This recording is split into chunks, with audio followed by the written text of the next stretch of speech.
Hi everyone, welcome back to Math 256. This is Scott. Let's get started. What we're going to be talking about now is section 1.3, which deals with the geometry of differential equations. So this is geometric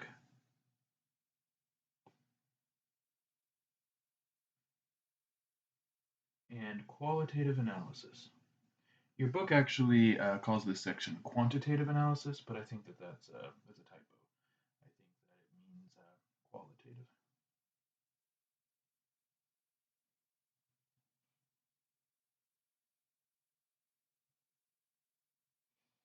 Okay, so let's take stock of where things stand.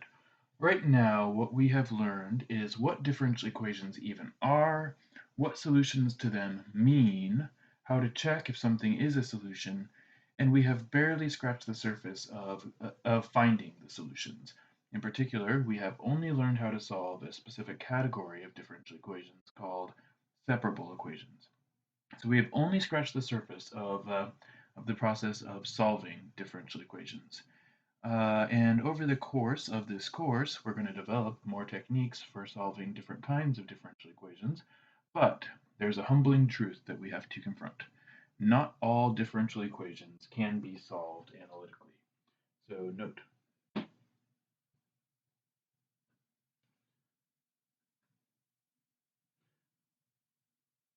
not all. And this is even just ordinary differential equations, which is the focus of this class. And it's even more true when we get into fancier things like partial differential equations in future courses.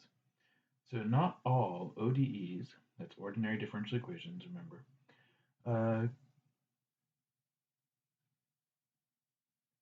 can be solved analytically.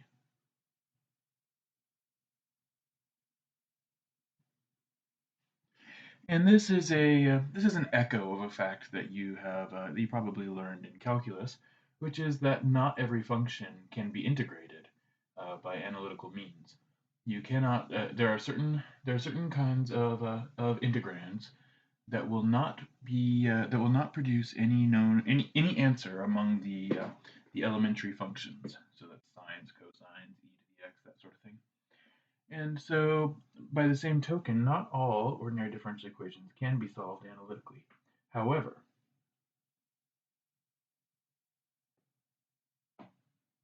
however,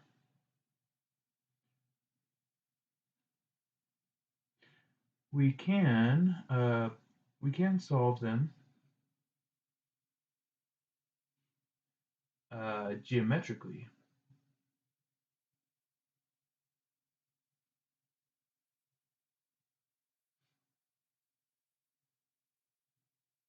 to get approximate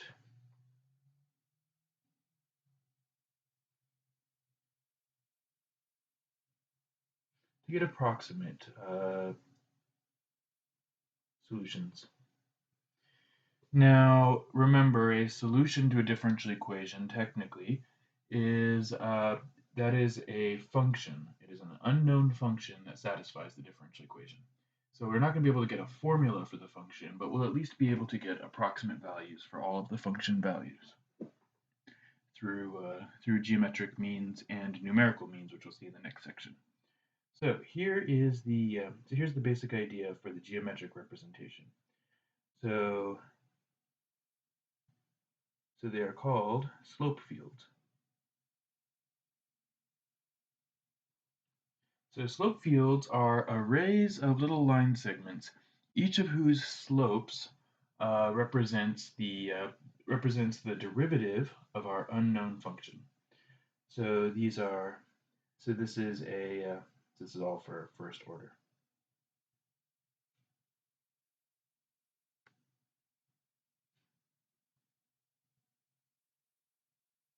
ODEs. So set up here, we're gonna have dy dx or dy dt or dx dt, something like that, equals, and you just got something over here. So this is just some expression involving y and x, and it's just over there. Then we can create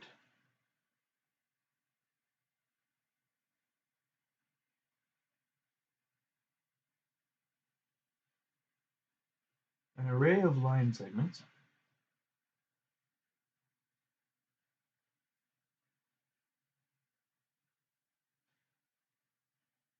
on the xy plane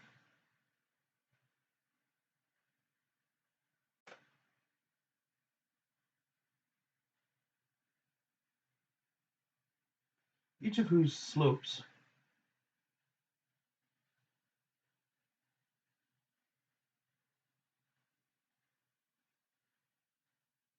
is equal to the value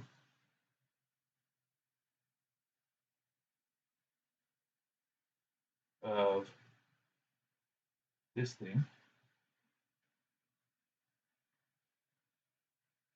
at the given point.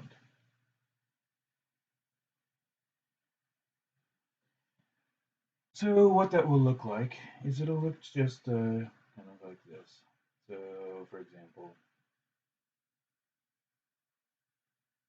just so you know what these specifically, what the appearance of these is.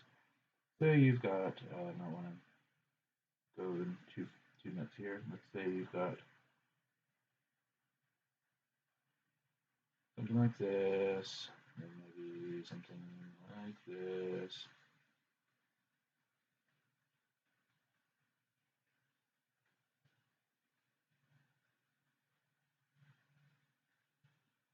And then something like this. And just in general. I got myself into a pickle from trying to draw too many, so that's going to take a long time. You just have a bunch of different, and it'll be dependent on the differential equation. All right, something like this. Just cut it off right there. And then essentially, if you want to sketch the solutions to the differential equations for a given initial condition, then you just go with the flow. You just follow the lines.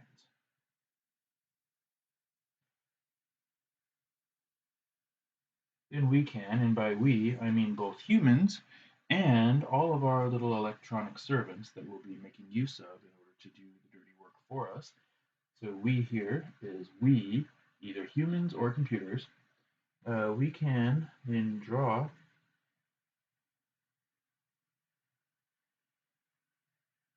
solution curves by basically just, let's say, going with the flow.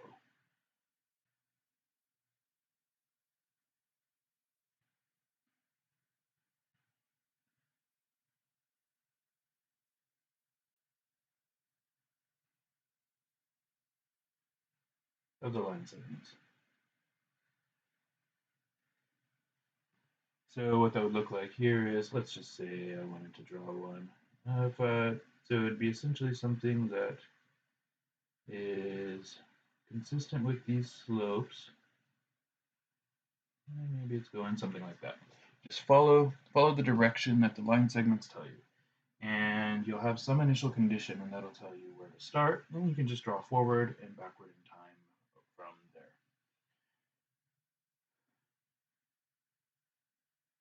That's where that came from. Okay, so first off, let's try to get our hands dirty with a couple of examples, just using a very crude approach, and then I'll show you how we can do this electronically using a resource that is available to you for free uh, in this class. Okay, so let's just say as an example, let's say we want to sketch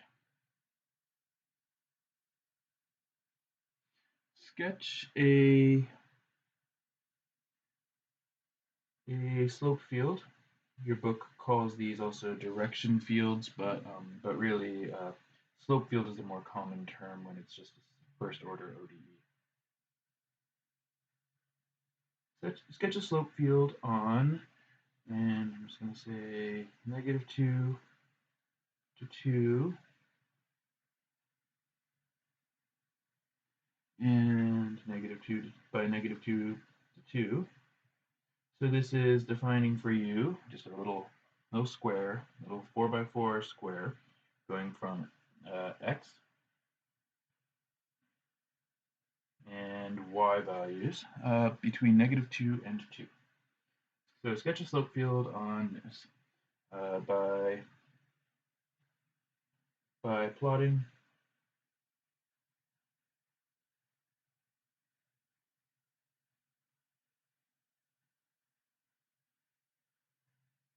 a line segment on each uh, point with integer coordinates.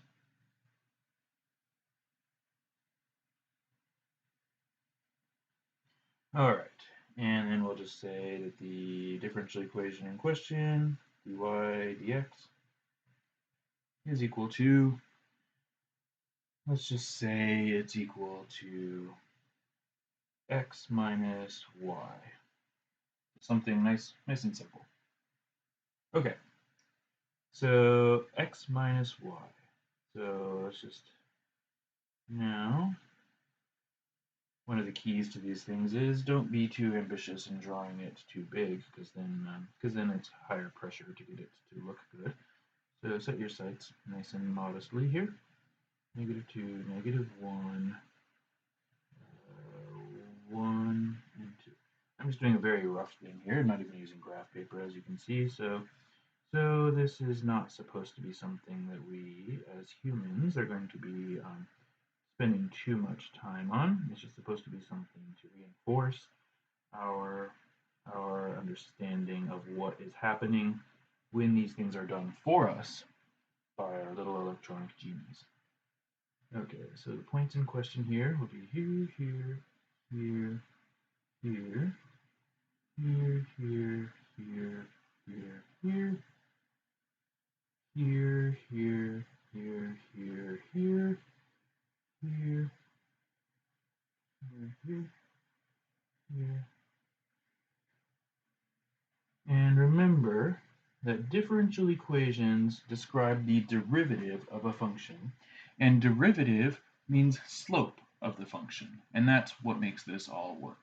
So derivative means slope, and the differential equation tells us the derivative, and therefore tells us the slope. Okay, so let's just get to it. So x and y, let's say that they are, so say we're over here, so -2 for x, +2 for y. So that's going to be that's going to be -4, so it's going to be a steep downward slope. Say that. And don't go too crazy on this and trying to make the scale of it all consistent. This is just, this is just rough. Okay, now let's make it -1 for x, 2 for y. So then it's going to make it -3, so slightly less steep. Let's see, right here is going to be 0 for x, and then and 2 for y, so it's just going to be -2, so even less steep still.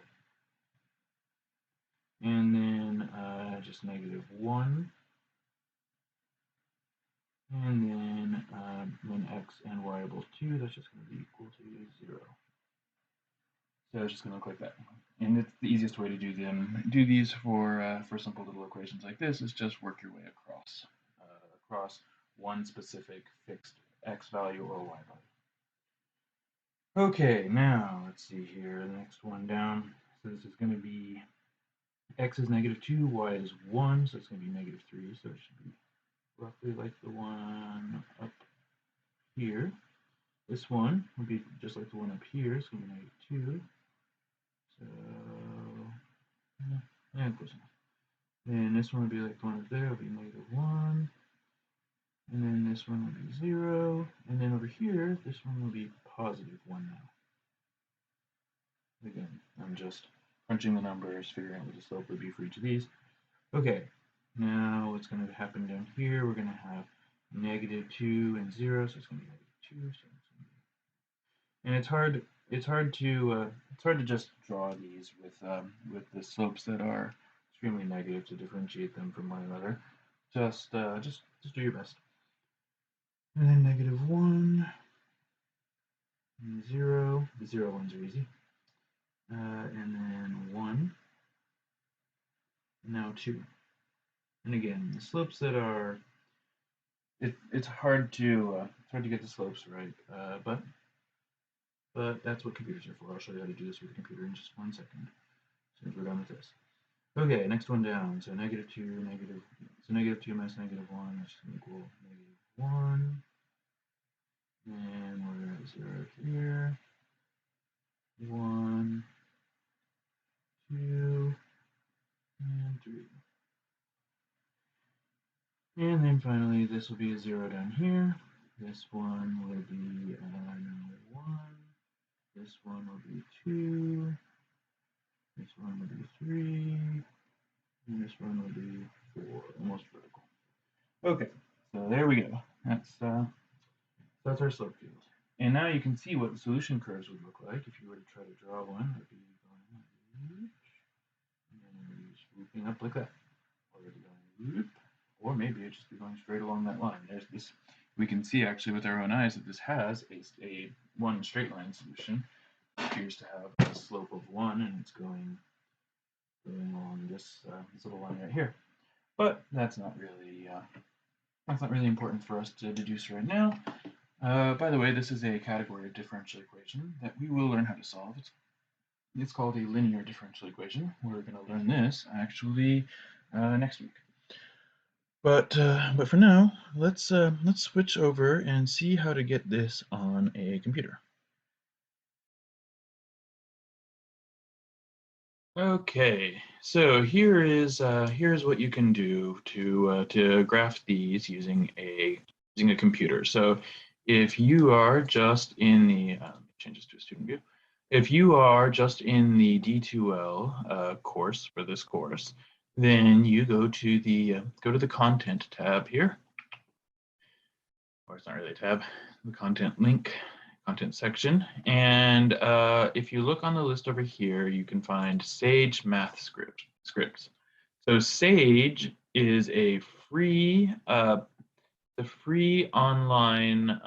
Well, you can also download it, I think, but it's a free online open source calculating system that it's based on a Python style script. And it is meant to be a replacement for expensive proprietary software such as Maple or Mathematica or Wolfram Alpha, things like that. And your book actually, it has throughout it has little Sage scripts available for accomplishing various things. So, for example, you can if you read through your book, you can find all kinds of little Sage scripts, and then when you just hit evaluate, it will actually do the thing that you want. So, for example, if you evaluate this one, what it's doing is it's taking x and declaring it as a variable, and then it's making y a function of x, in this case x squared times cosine x, and then it's defining a solution to be the derivative of y with respect to x. And so then this gives you a way of taking, just for example, a derivative. So diff y comma x. Now, those of you who want to really geek out and learn all the details of Sage will be able to pick up a lot of the ins and outs of it just from going through your book systematically, finding all of these scripts and seeing what each thing appears to do. So that's nice.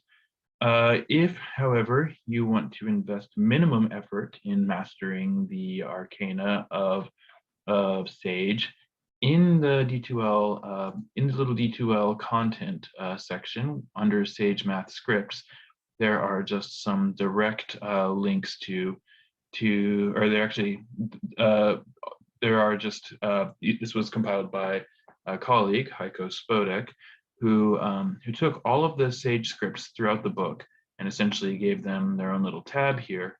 And then right here is so here's a cell that you can copy and paste the scripts into in order to in order to create whatever it is you want to create. So for example, let's say I wanted to create a slope field. I go to graphing a slope field, and there are two ways given here to do it.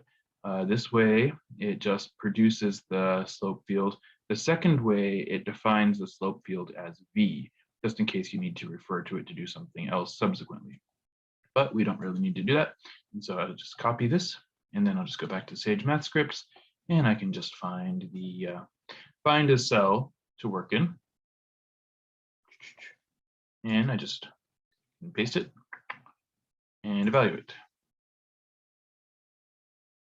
And so what this did was created a slope field, and the slope field that it created was here is what the meaning of each of these pieces is. So the first part up here is it defining t and y as variables. The second part here is it's defining a function this would be the differential equation here. So this would be dy dt equals that, like so. And then the last one is plot the slope field, and then the sequence of instructions are, you say the function that you want to use to generate the slope field.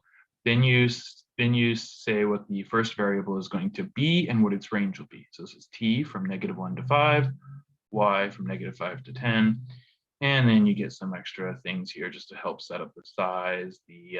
So you have the axis length and the head length, and you can put labels on the axes. You can see right here, so that's the meaning of all the pieces here. So point slope field or plot slope field is built-in, or is a function that that Sage has. Now, if we want to make some changes, so perhaps, for example, we want to change the variables to y and x, although y and t are fine. I have no objection to that. But let's say I wanted to make the exact function that I just did, so x minus y.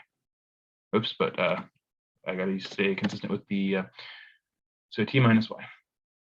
And you can be kind of liberal in your spaces to make sure that nothing gets misunderstood. Most things you can type in a way that that is kind of intuitive, and then if it isn't very intuitive, then you can usually find some example or help that will get you some guidance. Okay, -2 to 2, and then -2 to 2, and I have to 2, and so here we go, and then I just evaluate that, and sure enough, there is a more comprehensive version of the slope field that we ourselves were just drawing not too long ago. So this is one way of doing it. Now notice this doesn't have any of the solution curves or anything on it, and it did involve a little bit of tinkering around with this and that. So if you want something even easier for producing these, there actually is so graphing a slope field. So there's actually an applet that is in the book. So this is a link to the applet that's in your book, and it actually is even easier. You have here just the so here it does require that you put in you put it as y and t specifically, but this also throws in solution curves, which is nice. You can also add solution curves in other ways, but it's not really worth it when you've got this app right here. So we've got that one. So t min, t max, I'll just make it -2 to 2. And one thing that's kind of nice about this, so you set the t min and max, and it will automatically generate a y min and y max based on the boundaries of the curve that we're drawing. But you give it then initial conditions. So at a starting t value of 1, this has a starting y value of that. maybe I want it to be, maybe I want to have the ones going through the origin. So starting t-value is 0 and y equals 0. And you can probably guess what the step size here relates to. The way that this produces the graph is it basically goes, it just takes steps along along the slope field, starting at one point, and this determines the size of the step that you're taking. Now, so a bigger step size is going to make a much coarser graph, as you can see, much more pointy corners, and a smaller step size makes a smoother one.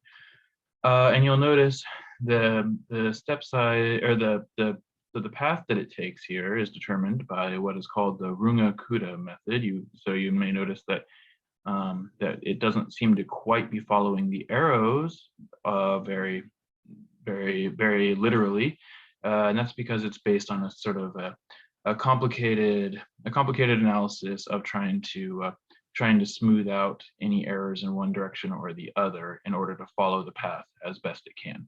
So it may not be exactly along the arrows when it's on the edges of each section here, but it knows what it's doing. It's using what's called a RK4 method, which is top of the line method for producing these solution curves. And of course, make a smaller step size and it'll look a lot better. So if we make it like basically 0.5, then it's much smoother.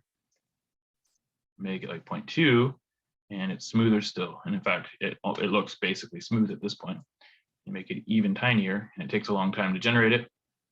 But when it does, then it's like perfectly smooth basically.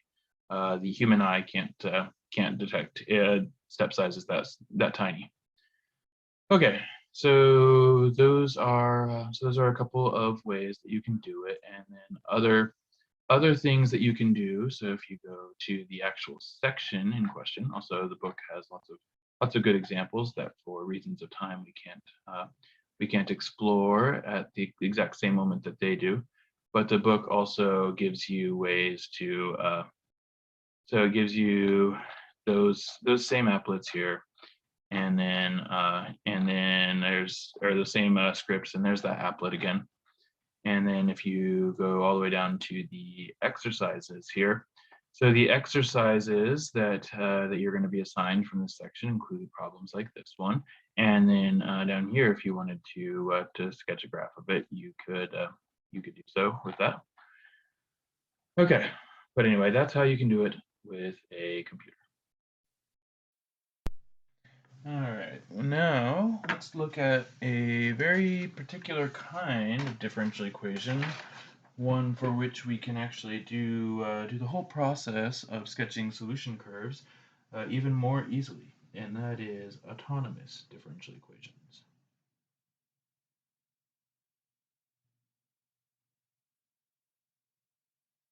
Autonomous differential equations.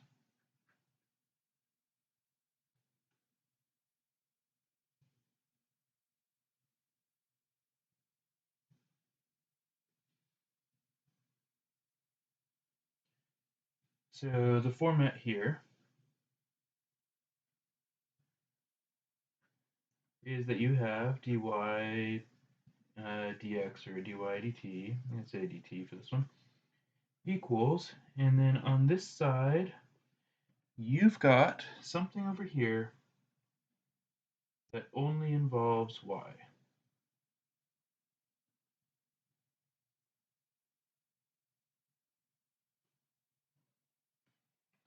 So this only involves y.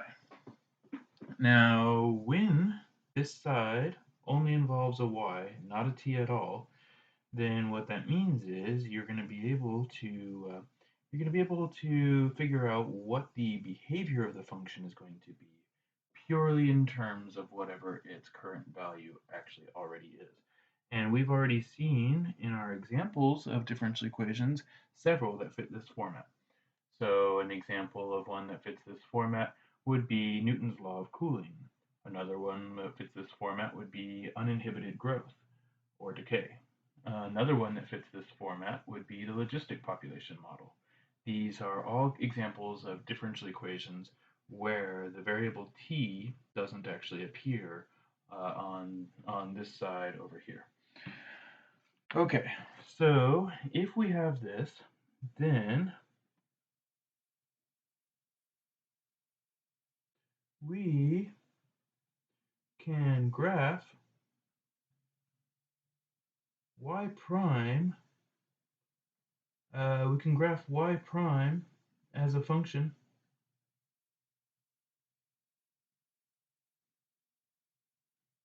of y. And when we do that, then we should easily be able to see the y values for which the derivative is positive, the y values for which it's negative, and the y values for which the derivative is 0. Then where y prime is, we'll just list these all out, positive,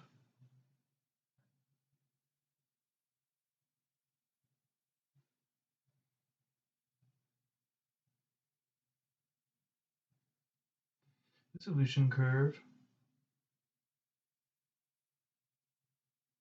will be increasing.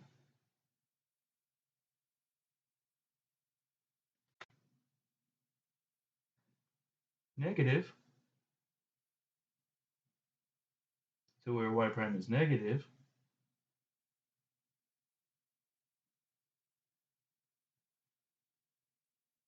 I should say curves. The solution curves then will be decreasing.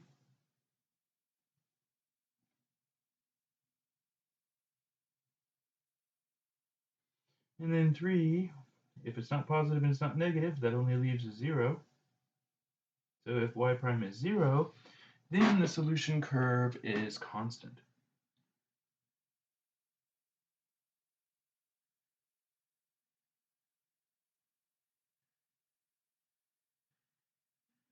Is constant. So i.e. the value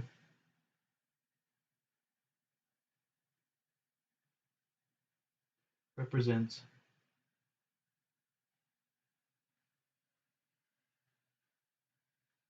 an equilibrium. So just as an example here, let's say we have, and I'm just going to change up the letters because I don't want you guys to think that very many of these definitions depend on which pair of letters are being used. So dx dt, dy dt, dy dx, these all, depending on the context, could be appropriate. And let's say this equals, let's say x times x minus 2 times x plus 1. Okay. Now maybe you can immediately see how this is going to graph. Maybe we need to graph it using some other tool, such as a graphing calculator, Desmos type graphing software, or Sage. But this is actually this is spelled out pretty cleanly for us. It is a third degree polynomial. The leading term has a positive coefficient. So that means it's going to be ending up positive on the right, negative on the left. And because it's already factored, we can see everywhere where it's going to be, everywhere where it's going to have an intercept. So that's going to be here at -1, here at 0, and here at 2. Now, this is a graph of x, or this is a graph of dx dt with respect to x. So this is not the kind of graph that you are used to making in life, but it is a graph, that is a possibility. And here, what we have, so you can graph it by hand if you know what the graph is going to look like. If you don't know what the graph is going to look like, then you can use some sort of software. And this is just an approximation. The important thing about it is I know where the intercepts are, and either from considerations of the long run behavior, or by plugging in points in between the values, or perhaps by some other means. I just need to figure out where it's positive, where it's negative, and draw some conclusions from there. So I know that the solution curves here will be decreasing if x is ever less than -1. They will be increasing if it's between -1 and 0. They will be decreasing again from 0 to 2 and increasing again after 2. Okay, and also I know that there are three equilibrium solutions. There's an equilibrium at -1, an equilibrium at 0, and there's an equilibrium at 2. And then we can represent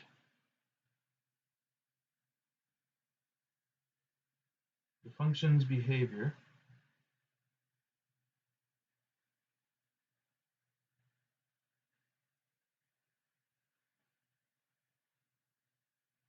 by making what's called a phase line or a phase diagram.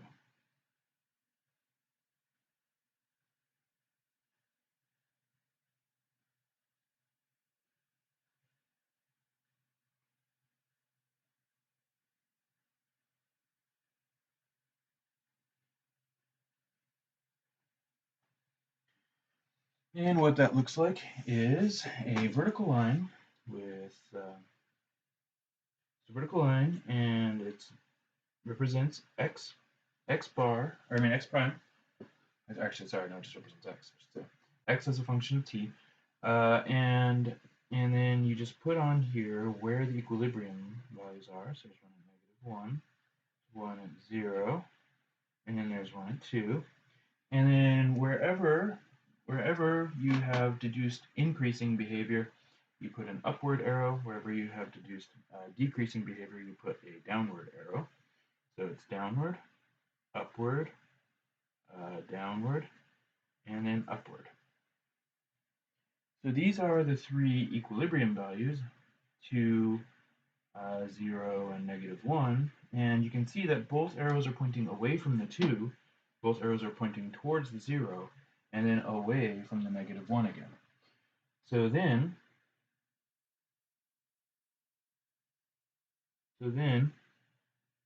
we can categorize. We can categorize the equilibria into three buckets.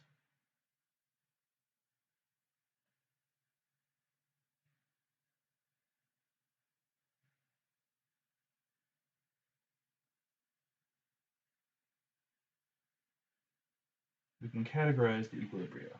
So the first possibility is maybe it is a stable.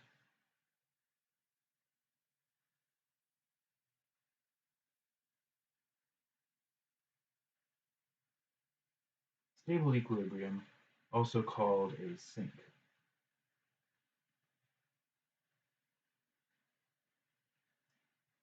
And this is when the arrows on each side are both pointing towards the value.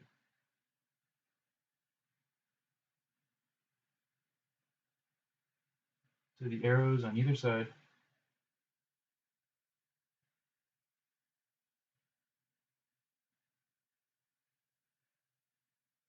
both point toward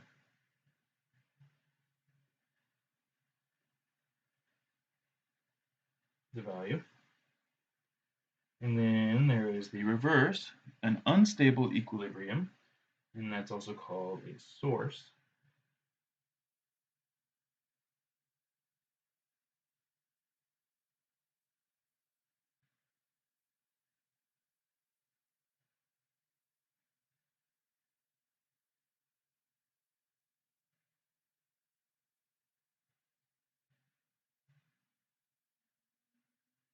The arrows point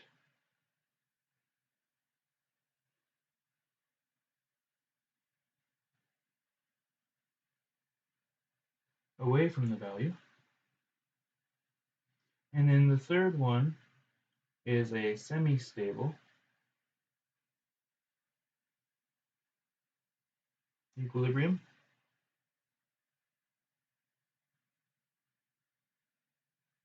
And this is also called a node.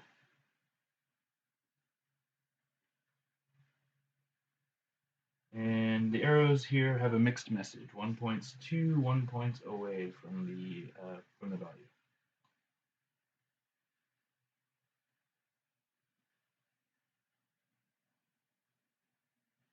One arrow points towards the value.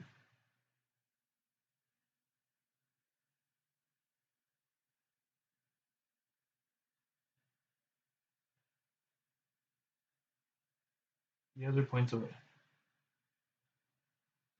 And then on the basis of these phase lines and also these categories, we can then sketch rough approximations of the solution curves.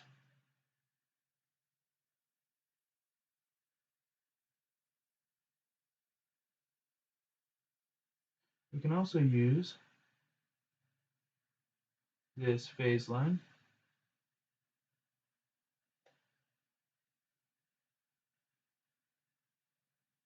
to sketch rough solution curves.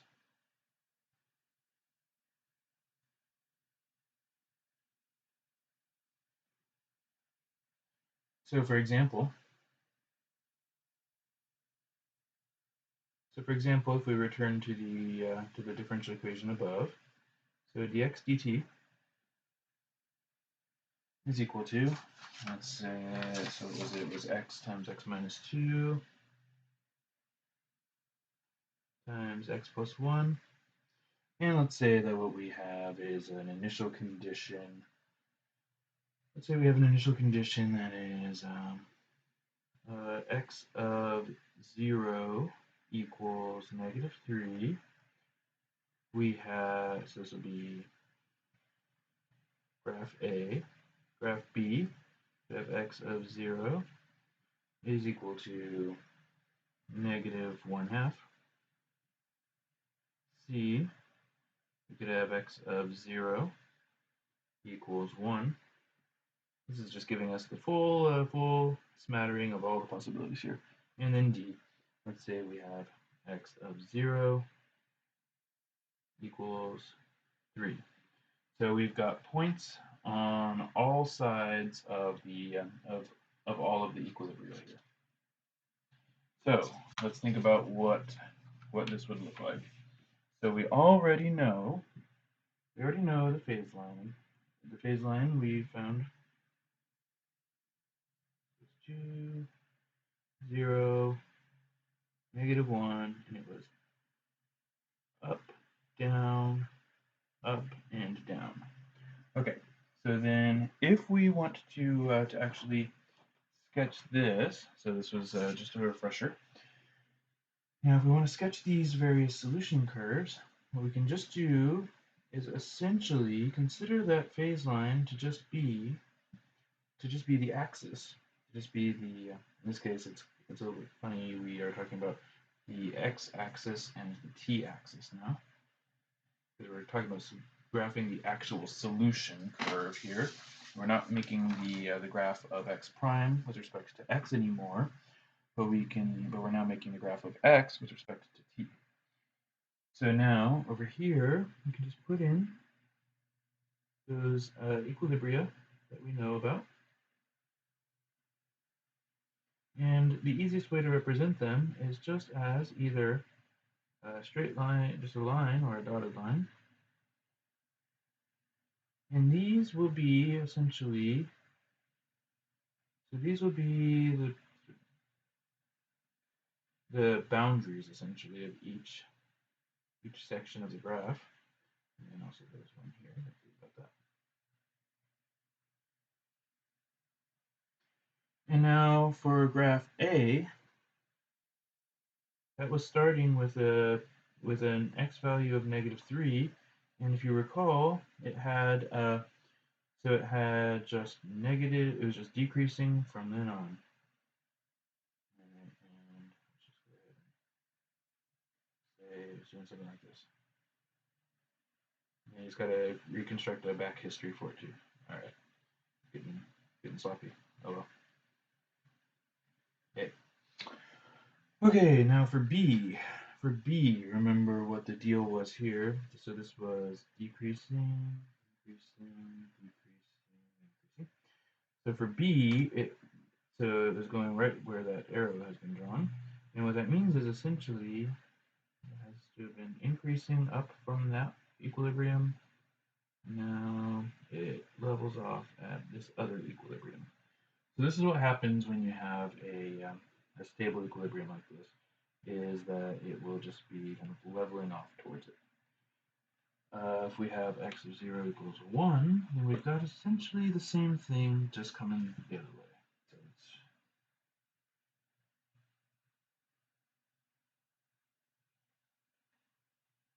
so it looks kind of like that. So in some ways, this middle section looks kind of like what we remember from the logistic curve. And then if it's 1, 2, 3, then that means it's got to be doing something like this. Oh, so this was B, this one was C, and then this one was D. So essentially we've got the full bouquet here of possible solution curves. We have ones that either just increase like D, ones that go from one unstable equilibrium, they get attracted to the other, to a stable equilibrium, and that's why it's called, by the way, a source. Is even when you start close to that equilibrium, you will diverge from it in time. Like all the paths go away from sources, and they converge on the sinks. The sink, you can think of it as being like just an attractor. It is what the solution curves are attempting to reach, and so that's what the curves of this differential equation would look like. Now, I should point out that autonomous differential equations actually always happen to also be separable. If they are separable, then what that means is that we can try anyway to do the separation of variables and then try to integrate in order to get the solution. Now, the thing that sometimes gets you into trouble is the integration. So integration is sometimes easier said than done. So for example, on this one, so we can draw these solutions and it didn't require anything very difficult. But if we wanted to solve this analytically,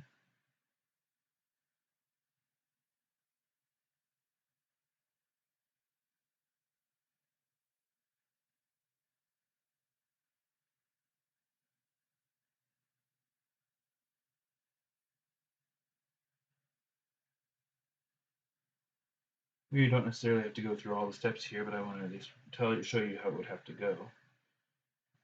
To solve this differential equation analytically, what we would have is this. So dx dt equals x times x minus 2 times x plus 1. So to separate these variables, I need all the x terms, remember, to be on one side and all the t related terms to be on the other. And so that means I'm going to have to divide both sides by this and multiply both sides by dt. So it's going to be dx divided by x minus 2 x plus 1 equal to dt. So this was separating the variables in the manner of section 1.2. And then I'd have to integrate. I'm going to write it now like this. 1 over x times x minus 2 times x plus 1 dx equals the integral of dt. Now the integral of dt, that's nice and easy. The other side, though, we cannot say the same thing. This is definitely not quite as easy. So if you recall, the way to solve or the way to evaluate an integral, such as we see on the left here, is with partial fractions.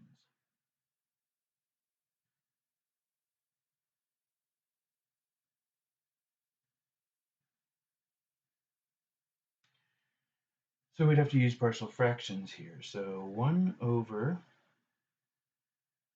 x times x minus 2 times x plus 1. This actually, it turns out, can be this can be broken into three terms: something over x plus something over x minus 2 plus something over x minus 3, or say x plus 1. I mean, so you can break the three factors into three terms, and then the question is just what the a, the b, and the c will have to be in order to make that happen. So then, if you multiply everything through by this denominator here, that's going to give you, if you recall, 1 equals a times, so if we multiply by, a little commentary, so our plan here is going to be to multiply by x, x minus 2, and x plus 1.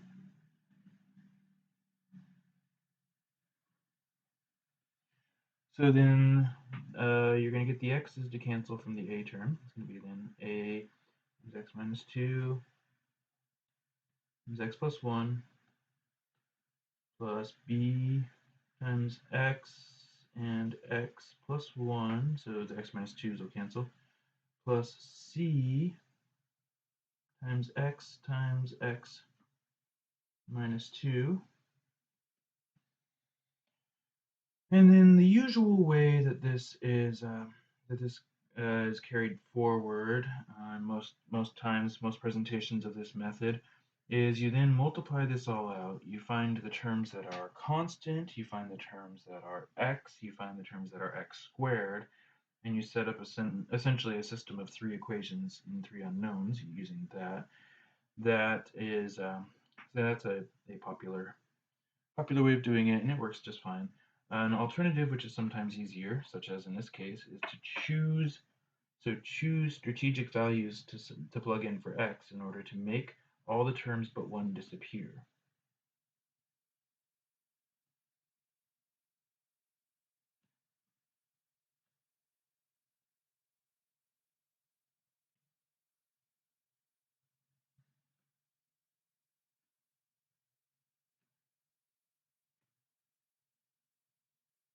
So that's the most fun way, I think, of doing these. So for example, if I wanted, so I noticed there's an x in this term and an x in this term. So if I set x equal to 0, the only term left will be this one. So if x equals 0, then that means we're going to have 1 equals negative 2 times 1, so negative 2a, plus 0 plus 0. So then that means a equals negative 1/2. If I choose x equals negative 1, that would cause this term to become 0 and that term to become 0. So that's nice and strategic. Okay, so then that's going to be 1 equals 0 plus, and then if I put in negative 1 there, that one's going to be 0 as well. And the only one left will be this one. So that will be plus negative 1 times negative 3. So it's going to be positive 3.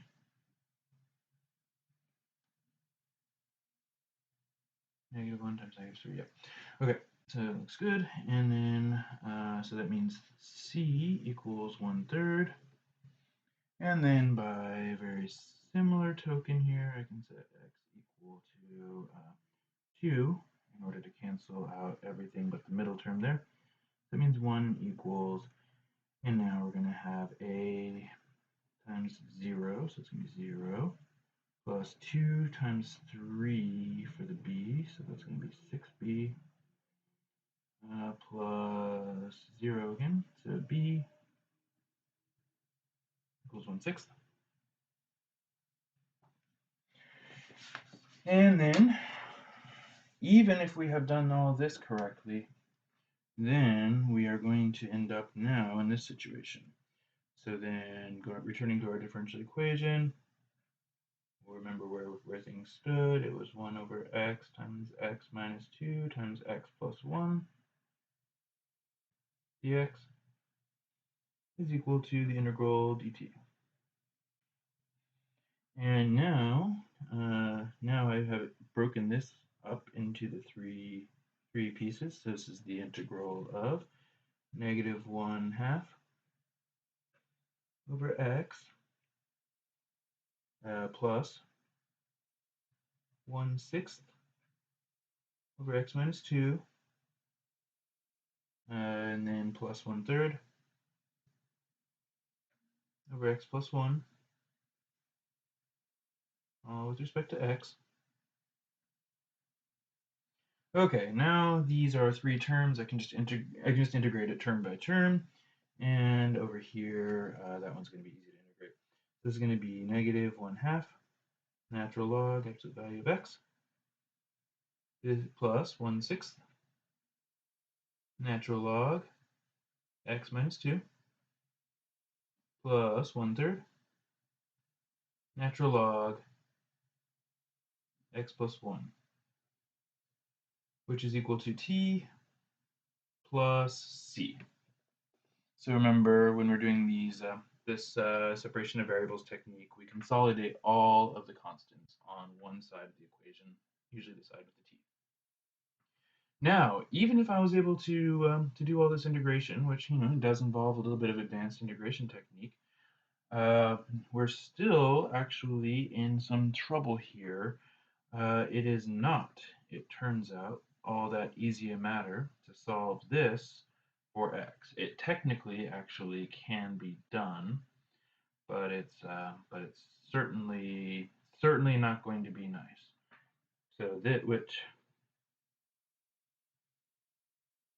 is, let's just say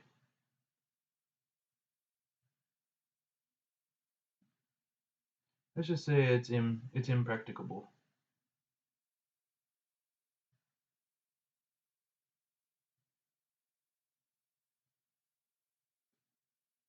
for x. So it's not a thing that we can easily solve for x. Some of these we can, and those will be some of our bread and butter equations when we get into a lot of applications, such as a logistic equation, things like that. But others are much less amenable to that sort of a treatment. So it's just a note. We were able to sketch curves of these. We were able to sketch these solution curves without really any trouble. We know generally what they look like. But when we want to try to find an actual equation that defines this function, it requires us to sometimes solve some things that are not so easy to solve. Okay, so that was just a note. All right, well, that'll do it, I think, for section 1.3. Join me next time for section 1.4, where we're going to bring back an old friend, Leonhard Euler. All right, well, till then, bye.